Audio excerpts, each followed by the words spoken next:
What is up, YouTube? It's what, Millsy. Back at Hometown Commander. Back for another episode of Millsy Brews, the show where I brew my version 1.0 deck list of the commander in front of us on my quest out brew the magic world. We are rocking through OTJ content. Hope you guys are enjoying it. I'm enjoying brewing for y'all. And let's get into another episode. Today we're covering Roxanne, a 5-mana 4/3 Gruul cat druid. It says whenever Roxanne, Starfall, Savant, ETBs are attacked, we create a tapped colorless artifact creature token named Meteorite. With when it enters the battlefield, it deals 2 damage to any target, and tap to add 1 mana of any color. And it says whenever you tap an artifact token for mana, add 1 mana of any type that artifact token produced. 2 really fun abilities, and we're going to kind of build into both. The top one, to me, does make a little bit of a impact on our deck. We're playing things like Panharmonicon and Helm of the Host to try to get multiple copies of that. But we're really going to take advantage of the second ability, which is whenever we tap an artifact token for mana, out of mana of any type that artifact produced.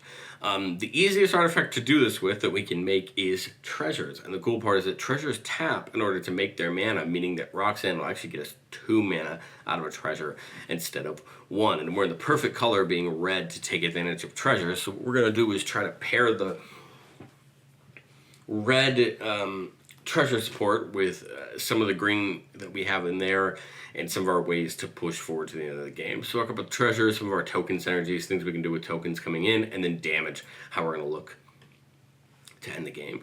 Well, as far as treasures go, I mean, there's a lot of ways to make them in these 2 colors. Goldspan Dragon is probably the poster child in red for treasures, at least it wasn't standard. When it attacks or becomes target of a spell, make a treasure, and treasures can actually add for 2 mana of any 1 color instead of just 1, and that'll work out pretty darn well with Roxanne, because then they'll tap for 3. We have a pair of Jolenes, the new one and the old one, both caring about treasures. The new one says when you attack with 1 or more creatures with power 4 or greater, we get a treasure.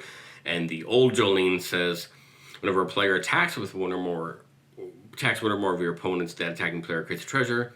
And then whenever we would create 1 or more treasures, instead we make that many plus an additional treasures. And that's a great ability, because then Jolene should almost always be giving us more and more treasures over the course of the game. We're playing both the old and new Magdas, because there's a couple dragons in the deck we really care about.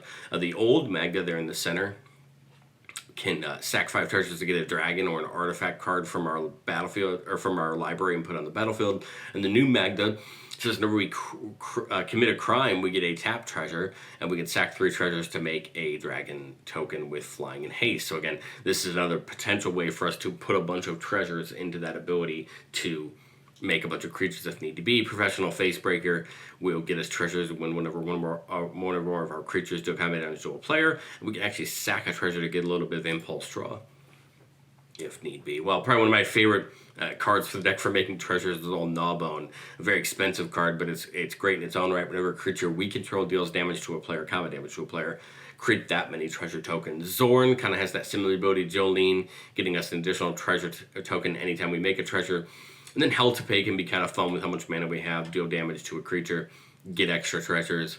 What I kind of like as an idea of Hell to Pay, if we're in an open board with no one having any mana up, you could sacrifice treasures to make more treasures and deal more damage with some of the pingers we'll talk about in a second when artifacts come in. Bootlegger's Stash can allow us to tap our lands to make treasures, and as long as we have Roxanne or Jolene or Goldspan out, those treasures will actually tap for more than our lands, meaning that we're going to go mana positive that way, right? Reaver Cleaver can get us treasures whenever the creature it's equipped to deals combat damage to a player, which is pretty great. And then Rain of Riches is an awesome enchantment in its own right, allowing us to have Cascade on the first spell we cast each turn where a treasure was spent to cast it, which is going to be almost all of our spells, meaning that if we really have the treasures for it, meaning that Rain of Riches should always ideally get us a ton of value.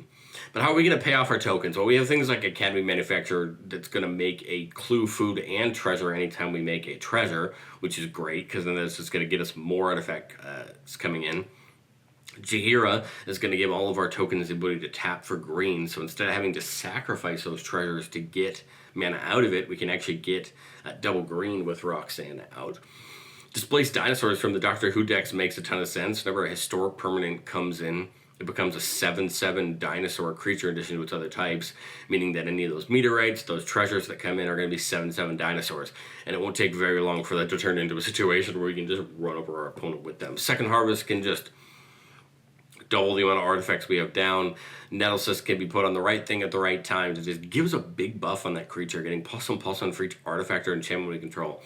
Obviously, we want to put that on one of those dragons and probably have a free attack at somebody for some big damage. And then Parallel Lives, just to double up some of those tokens we make. Treasures, clues, those meteorites, whatever we're making. Why not get more of them and get more opportunities for them? But we have a lot of ways to do damage, right? Every time that Roxanne attacks, we get another meteorite dealing 2 damage. But we have a set of 3 creatures that deal damage every time an artifact comes in.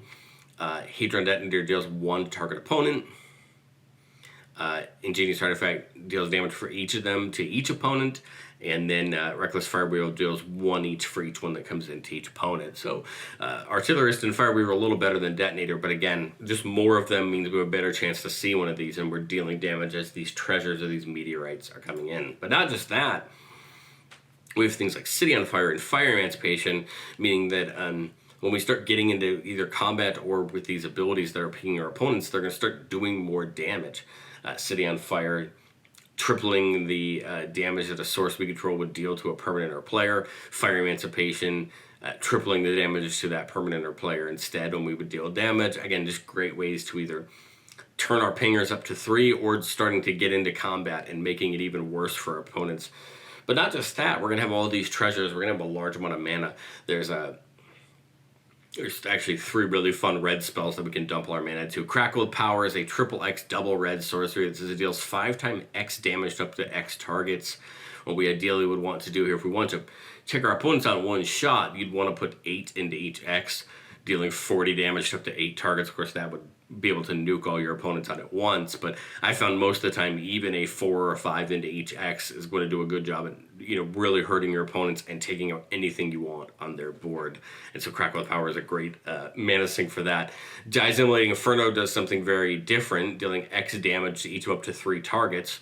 Here you don't get as much of your mana return as you did on Crackle of Power. But, hey, if we have a City on Fire or a Fire Emancipation down, all we need, right, is 12 or 13 mana into the X, and we're going to kill our opponents. And same thing with Comet Storm. The more mana we put in, we can split it to hit all our opponents and just deal a bunch of damage. We're also playing things like Aggravated Assault and Garruk's Uprising to just trample through to our opponents to really hit them in combat.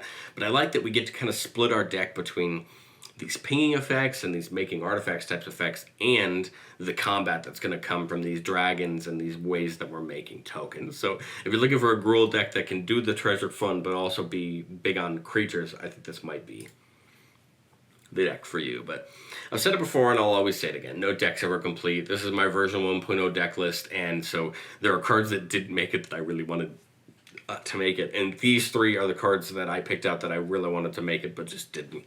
The first is Goldvein Hydra, a new card at OTJ that is a Vigilance Trampler Hasty Hydra. Comes in with those X+1/+1 counters on it, and whenever it dies, we create a number of tapped treasure tokens equal to its power. I mean, so much value for the card. I just cut it for its cost, money-wise, but I think it belongs in the deck. Kibo seems like it'd be a ton of fun. Kibo's a great commander in its own right. But you can tap it to give everybody a banana, which is an artifact with tap, sacrifice the artifact, add red or green, and you lose 2 life. And then it says, whenever an artifact an opponent controls is put into a graveyard from the battlefield, put a counter on each creature you control that's an ape or a monkey, meaning just trying to, in this deck, it would be just growing Kibo. And then whenever Kibo attacks, defending player sacks an artifact. Again, just a way to get counters on Kibo, but a way to potentially get some other artifacts on the battlefield. And then Idle Oblivion, draw a card, activate only if you create a token this turn. Man, that's going to be a lot of turns. Could potentially draw us a lot of cards. I just felt like there was too many cards in there. I didn't know what to cut, and so those were the 3 I chose to cut. Getting into playtest number 1, we're keeping a 3-lander with that Jolene. Mirage Phalanx is an interesting creature. Start of each combat, we create a token with a copy of the creature it's paired with, except it has haste and loses soul bond. So if we pair it with the right thing, we can get really good value, and we both crackle and health pay. So I don't mind this hand. I think if we get into the right things, it'll be pretty good. Put that Ridgeline in, so it's going to come in tap no matter what. and we draw a big score, which is going to be pretty cool. Turn 2, we'll get the forest down now, and so now we get the Rootbound Crag and the mountain to get us up to that big score. Big score, pitch a card, draw 2, get 2 treasures, so not a bad ability. Turn 3, again, still nothing to do. I don't think it's worth hell to paying anything on the board at the moment, even if there was. I think I would just go into turn 4 and get the big score going. Here, I mean, it's a tough call, but I think Mirage Phalanx at this point, I don't really see anything in my hand that I deem to be pretty crazy that I want a Mirage Phalanx. So we would just do that and get the 2 treasures. We draw Anzrag, which is a great creature in its own right. This is kind of one of the cards I try to put in there, kind of show our opponents that, hey, I'm not just going to try to treasure you out. I am also just going to try to win the game in combat or hurt you for it. But Roxanne is 5, so we're going to have a great chance this turn to get Roxanne down and more. I think we just sack one of the treasures and get Roxanne down here. She comes in and makes that meteorite, dealing 2 damage to opponent, and that meteorite does come in, Meteorite does come in tapped, I believe, so we can't use it for that mana this turn, but we can use it on a future turn. And now, hopefully, now I actually just realized we can actually tap this treasure for a green and get 2 green out of it because of Roxanne's ability, and I would just go ahead and play this Farseek, get that extra card out of our hand since we'd have to pitch it anyway, and go get something like Cinderglade. It would come in untapped, but it's going to come in tapped no matter what from the Farseek. But again, just grow, have another extra piece of ramp ready to go. Draw for our next turn. I mean, I love the idea of Anzrag to get Anzrag going for sure. I also like the idea of Jolene. So we've got 5, 6, 7 with the meteorite. I like the idea of Jolene. We could actually put down both Jolenes, and we would actually get a bunch of treasures. So maybe we do that. We put down both Jolenes this turn. Of course, tapping that meteorite for 2 mana because of Roxanne's ability. This says whenever we attack one of our opponents, we make a treasure, or we would make 2. But Jolene would say whenever you attack with more creatures with power 4 or greater, we make a treasure. Maybe we're going to net 4 treasures off of just Roxanne attacking, and then remember when she attacks, we're going to get another meteorite. So we pick our opponent we think we are going to have the easiest time getting into, and we just net 4 treasures. They don't come in tapped, which is another best part about either of these abilities. This meteorite that comes in from Roxanne will come in tapped, but it'll deal 2 damage to our opponents. But again, now we'd have 8 mana from the treasures if we want to do something this turn. I kind of love the idea of just leaving it up. If a way to potentially do something like Second Harvest if need be. End up basically trading 2 treasures for an extra copy of each of these, more damage to our opponents and that kind of thing. So if no one messes with our board into our next turn, we have a great opportunity to crackle out 2, 4, 6, 8, 10, 12, 15 mana. So we could go 4 into each, deal 20 to up to 3 of our opponents and nuke them if we want to do that. But here, I like the idea of keeping going with Roxanne, trying to get her in for damage. Kind of like the idea of trying to get something like Anzrag down this turn to start having another threat to our opponents. Unfortunately, it doesn't have haste, so nothing we can do about that this turn, unfortunately. But I think that's okay. I think I would just move to combat. We might as well swing with Jolene somewhere if we can, but otherwise we just swing with Roxanne again. Again, 4 treasures, 1 more meteorite. More damage to our opponents, more treasures coming in. And again, even if Roxanne gets blocked here and dies, I don't think it matters because we're just amassing treasures at this point. And all we need is a payoff now. Whether it's second harvesting now, making even more treasures, loading up for next turn for a Crackle of Power, that would be a way to do it, right? Because these are all tapping for 2, so pitch 2 of them for 4, we make 1, 2, 3, 4, 5 more treasures and 3 more meteorites, and we would have a Crackle lethal next turn. So that's probably what I would think I would look forward to there, and that just goes to show you that if you build enough of them, you can look towards the end of the game. Here we have the Old Magda, which can help us amass some treasures. I think I like this one, a 4-lander. We see the Displaced Dinosaurs, which is a cool card. We'll get that mountain down turn 1. turn 2, I think we just get the other mountain down and get that Magda down. She could start attacking maybe and getting us some treasures, depending on what the board state looks like. Ooh, turn 3 Delina, which is a card that pairs really well with Roxanne because Roxanne gets one of those meteorites on ETB. I kind of like the idea of the Nettle Cyst here, make that Germ, and the Germ is a 1/1. Try to swing with Magda. I think if we have a safe attack, we swing with Magda. It is turn 3, so I'm assuming on most boards we probably have a safe attack to get a treasure. And call that a turn there. Turn 5, this would be a turn where we could dump in Roxanne. I don't really think we have a reason not to. Sack that treasure.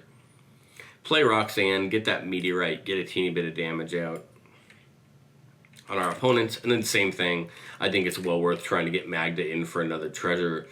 And then the Germ is a, what it being, what, a 3/3?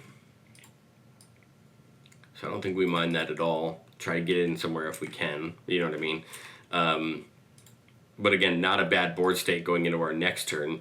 Here we've got 1, 2, 3, 4, 5, 6, 7 mana, or just 6 if we don't want to destroy the treasure.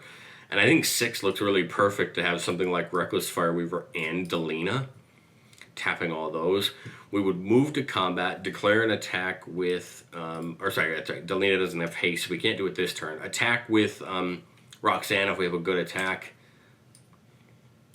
Attack with Magda, attack with the Nettle Cyst token.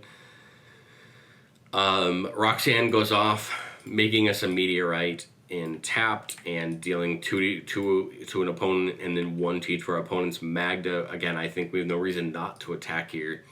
Get the treasure, deal the 1 damage to each opponent because of Fireweaver. And now this is a 5/5 attacking now, probably going to get in. And then all we need is really in all reality, like, 1 or 2 more turns of this value and attacking to really push through. Here, I kind of love the idea of Displaced Dinosaurs. Maybe take the 2 treasures and those 5 lands, get the Displaced Dinosaurs down. Move to combat, Roxanne attacks, Magda attacks, Delina attacks, targeting Roxanne, and we're just going to keep... we're going to roll. If we roll 1 to 14, we make a copy of Roxanne tapped and attacking that's not legendary. And if we get a 15 through 20, we do it and then do it again. Maybe we'll roll enough, times to make Roxanne. And then again, every time Roxanne comes in, another meteorite, another Fireweaver trigger. So again, this just goes to show you again. Now here's a board state where you're trying to be making these artifacts every turn, and then Displaced Dinosaurs turns them into 7/7s, meaning the next turn, now they're going to start hitting hard. But let me know, what do you think of Roxanne down in the comment section below? Interesting deck. I think it looks kind of fun. Again, we're playing some of those big rule, combat-y trike cards to still try to, win the game that way. Still playing the Garruk's Uprising, the Rhythm of the Wilds of the world. Still trying to be a Gruul deck, but just do it through the route of artifacts and treasures. But thank you guys so much for watching, and I will catch you guys next time.